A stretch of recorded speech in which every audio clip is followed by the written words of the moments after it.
Thank you, Carlton. So good to have you with us every single time when you come. It's such a special day. Thank you.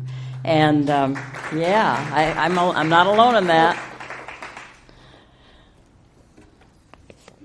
And what they did is, and Bob tweaked the lyrics a little bit for us on that song to blend in and support our message for today, which is all about masks. And so when I love the lines in that song that say, especially, if we drop these masks we wear and show the truth that's in our eyes and love that our fears cannot hide, we'd overcome the reasons why we carry on this way, and we would let go of the masquerade. And along those lines, too, when we sang the chant, "You are the face of God, I am the face of God," it's about knowing that behind all the masks and personas that we wear is always the face of God shining through. And, of course, that's inspired by Halloween, which is coming up just this week. Do I have my dates right on that one? Lord, I don't know.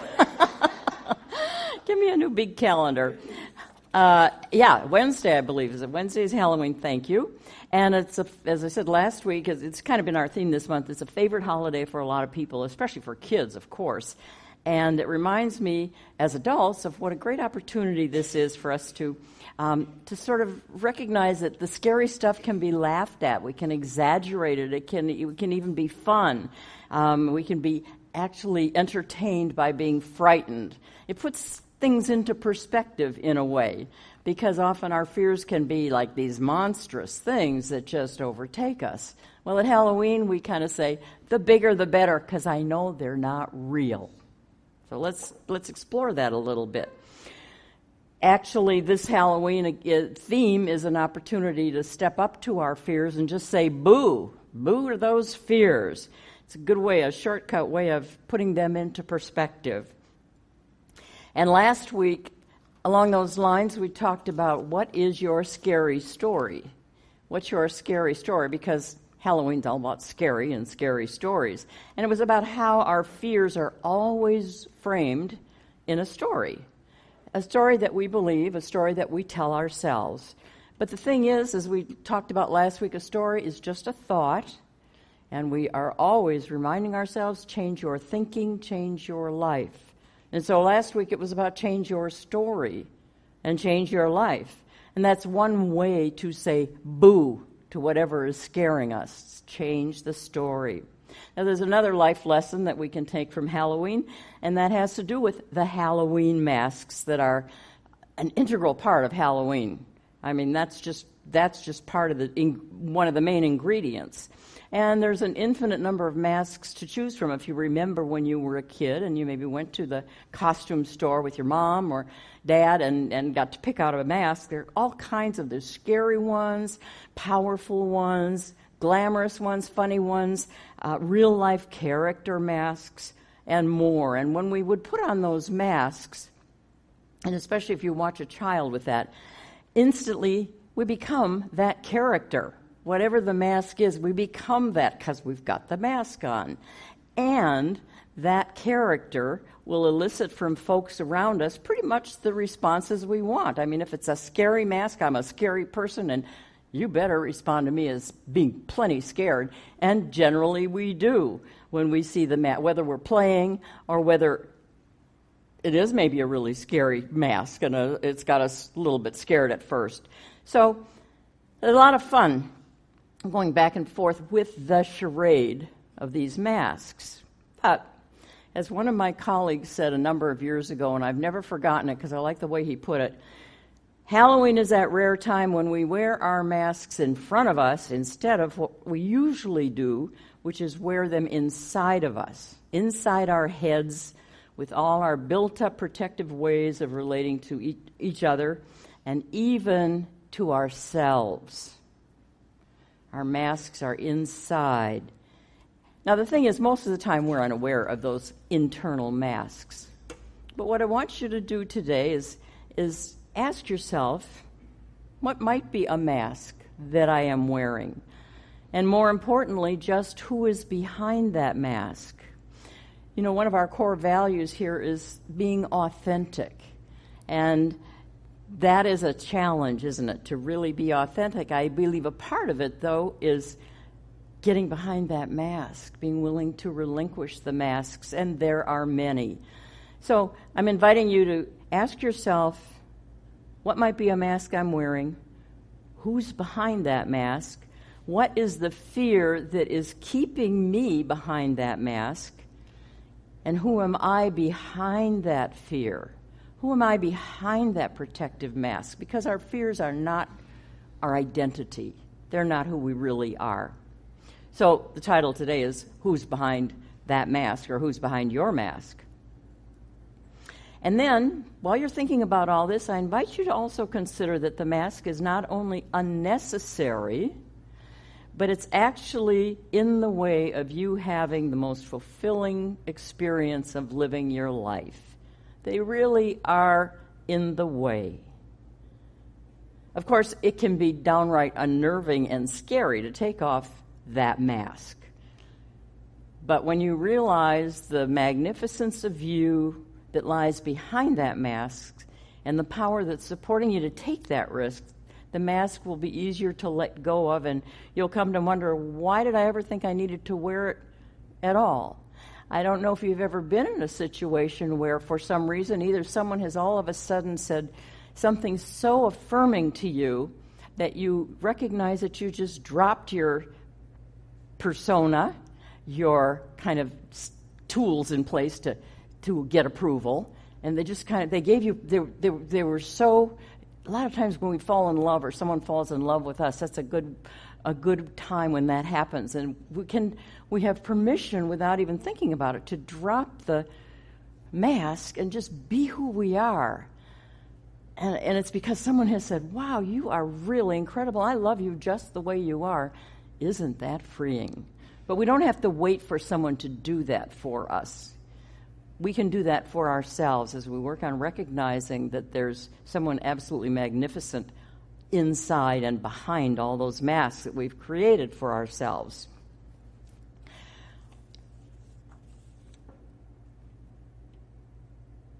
I was going to say, taking the mask off, the internal mask, being willing to drop that, it struck me that it is it's uncomfortable, and it's but freeing. If you've ever worn a rubber or plastic or a mask for Halloween for a party or something, it's fun for a while, isn't it? But then when you get to take it off, doesn't it feel, my skin can breathe.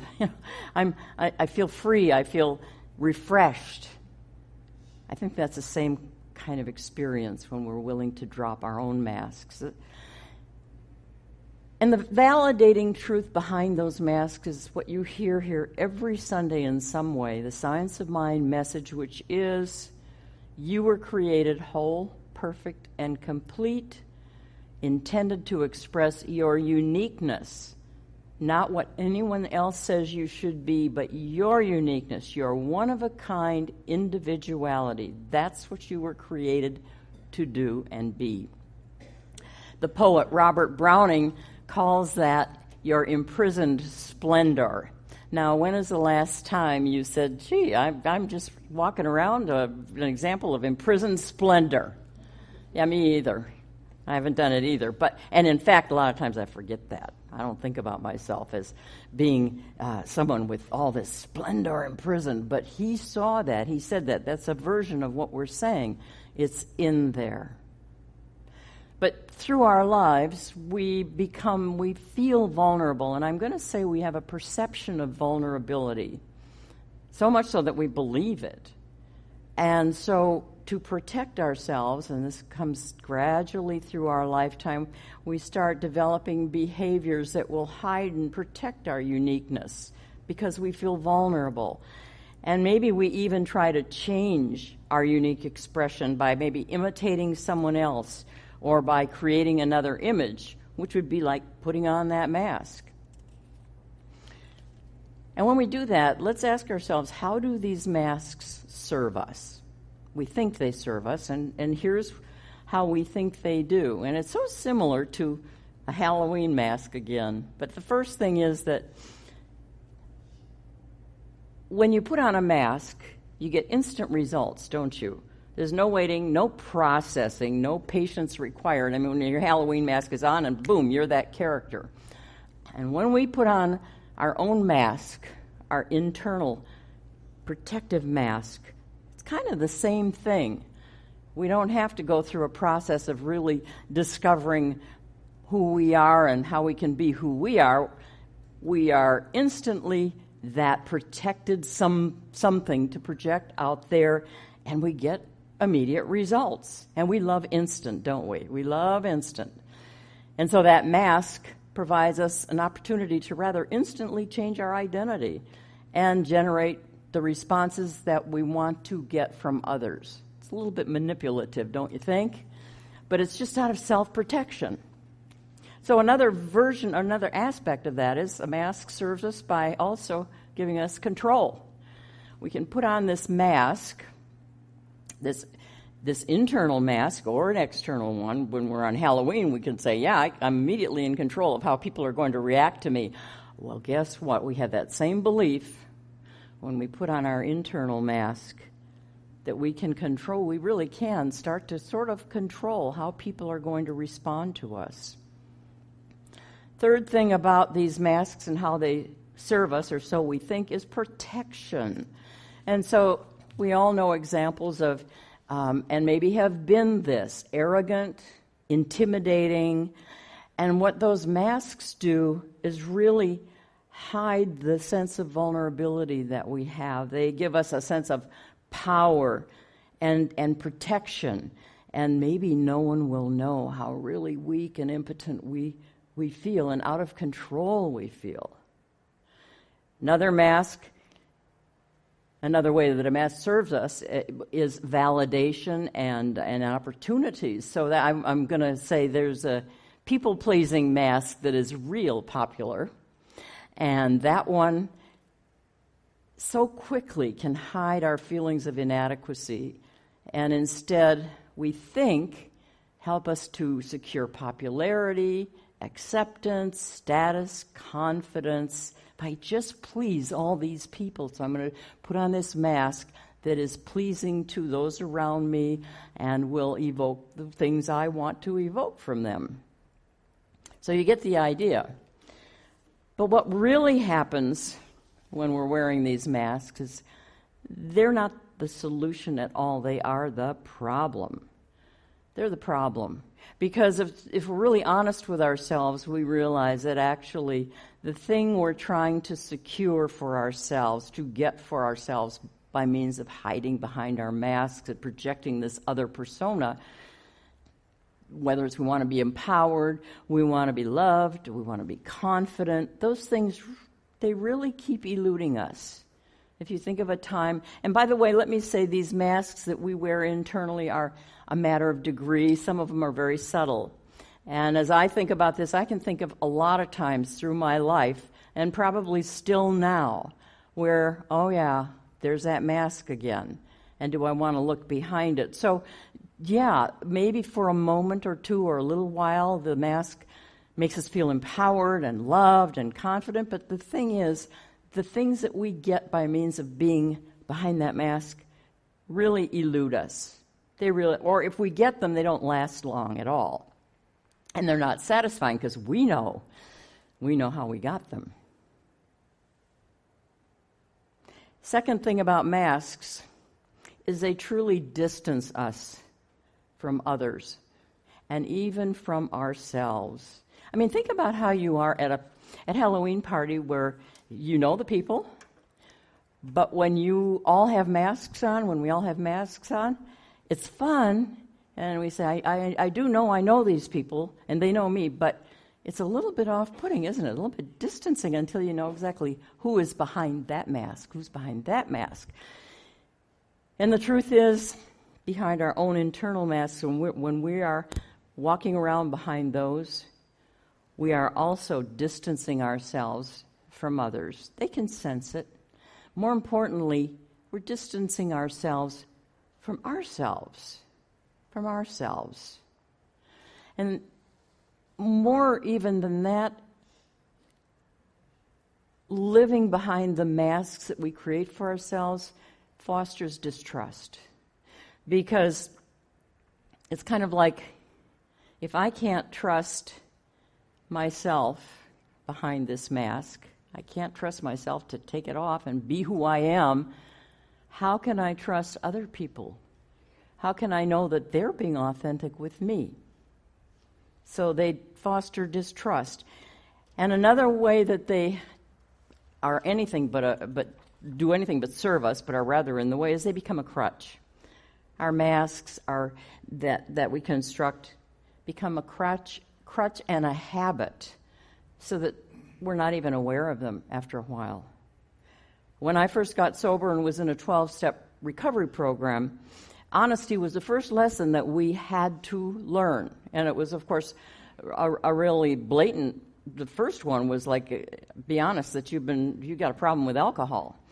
So I admitted that.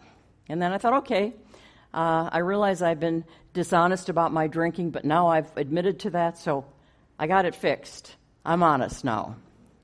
And little did I realize, of course, that was the first layer, just the first layer. And you don't have to be an addict or an alcoholic to have some version of this maybe going on. But there were, for me, years of hiding behind my self-protected masks that I had created in my alcoholic downward spiral and trying to protect that. I wasn't even aware. And so, believe me, I had a lot of work to do. They were a crutch. They were a crutch and a habit. I was terrified to see who I was or to be who I was. So it's like peeling away layers of an onion. And I think that's the way it is for all of us when we're constantly wanting to grow into being authentically who we are. It's like layers and layers of awareness. And one of the biggest lessons for me, and still going on, I'm sure, were ways that I had hidden from myself, that I had so masked my feelings, and I was busy being in control of everything, bravado, people-pleasing, all of that. I had lost sight totally of who I was. Poor thing about masks, though, that gets in our way is the biggest thing, really, is that they jam the radar of divine guidance that's trying to show the path to guide us. Spirit of God, presence, whatever you want to call it, it is always there. It is always in us. It is always inviting us to something better. But when we're all covered up with this protective stuff that isn't really us, it gets in the way.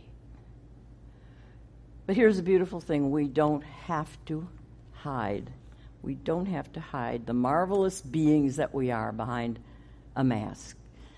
I'm going to take a page from Ralph Waldo Emerson. I love the way he said this. Henceforward, I must be myself. If you can love me for what I am, we shall be happier. But if you cannot, I still must be myself. I will not hide my tastes. I will not hide my aversions. I do this not selfishly, but humbly and truly. Does this sound harsh today? You will soon love what is dictated by your nature as well as mine, and if we follow this truth, it will bring us out safe at last. He could tell. He knew that behind it all was a feeling, I'm not safe. And he said, yet if you follow that authentically, take off the masks, it will bring us all out safe at last. So how do you do this? How do I take off these masks that I may think I'm wearing and not sure? Well, everyone has their own process, their own way, and I can't give you a fixed formula, but let me suggest a couple things. Keep it simple. Keep it simple. Don't overthink it. But start small, start gradually, and start by telling yourself the truth. Tell yourself the truth about whatever. What do you feel? What are you thinking? What's going on? What's the real truth? And pay attention to your gut feeling. You know, that's where the real truth reveals itself, for me anyway, is that, what's my gut feeling? Pay attention to that. And then, as you're practicing with this, try breaking a should rule that you might have. And many of them are so automatic that we think, well, it's a given, I've got to do this. Wait a minute. Try breaking one. I mean, just in your mind. And then ask yourself, what is the fear that's keeping that should in place? Is it a fear of disapproval, fear of failure, fear of not measuring up? And when we ask these questions of ourselves and are really honest, it can be kind of embarrassing. I mean, I realized I was actually thinking that. I was perceiving that. Oh, my goodness, I was afraid of that. I was willing to do that so I would get approval. Sometimes it is embarrassing, but remember, this is only in the privacy of your own mind, and it's all about how you rearrange your thinking about it. So you do not have to act on any of it, but start paying attention and being willing and being aware. Dr. Ernest Holmes, in the Science of Mind, in the magazine, actually, I believe it was in the October magazine, I saw that he had said this, and he's the architect of our philosophy, as you know, and he said, realize that the one self, the universal being expressed in us in a unique way, is absolute, adequate, and available. I mean, you look at the opposite of those and you say, well, this is why I can't be myself, because I don't feel like everything is relative and it's so slippery and I can't get a grip on it, or I feel so inadequate. And it's not available. How do I know that support's going to be there? Well, he's saying the one self that's expressing in, as, and through you and me is absolute. It's adequate and it's available. And he finishes it up by saying all we have to do is be ourselves. Be ourselves. Take off the mask. I'm going to wrap it up with a story that illustrated this by one of my colleagues. A couple of years ago, he said he was helping a youngster carve her first pumpkin for Halloween. And it was quite a process. Now, I've never carved a pumpkin. How many of you have done that? Oh, wow. Okay. Good for you. So you know what he's talking about here. He said it was quite a process, and it was not without some missteps. But when the jack-o'-lantern was finished and we put a candle inside and turned out the lights, he said it was so cool. It looked scary, but it also looked funny at the same time. It was kind of an ugly face, but lighted from inside, it was a thing of beauty. So he goes on, he says, that jack-o'-lantern I helped carve was not my first. I've carved at least a dozen in my life. And I made some errors that drastically affected how they turned out. I've forgotten to bevel the top and had to prop it up with toothpicks so it wouldn't fall in. Or I've used a too sharp steak knife and sliced the eye holes all the way into the nose. Or I've lopped off some teeth. But there are always more pumpkins. And he says the most important thing that I remember is that no matter how many mistakes I make in the carving, with that lighted candle inside, all the pumpkins I carved look good. This thing that is, he goes on to say, this thing that is my life can sometimes look funny. It can sometimes look ugly or scary. But I don't need to hide behind a mask. Because when my inner light shines, it's a thing of beauty. I am a thing of beauty. As Ram Dass said so succinctly, you can't fool me, God, I know you're in there. And that is your truth. It's my truth, and it's wonderful. And so it is. And we're going to hear now have that anchored with none other than I am the place where God shows up. Thank you.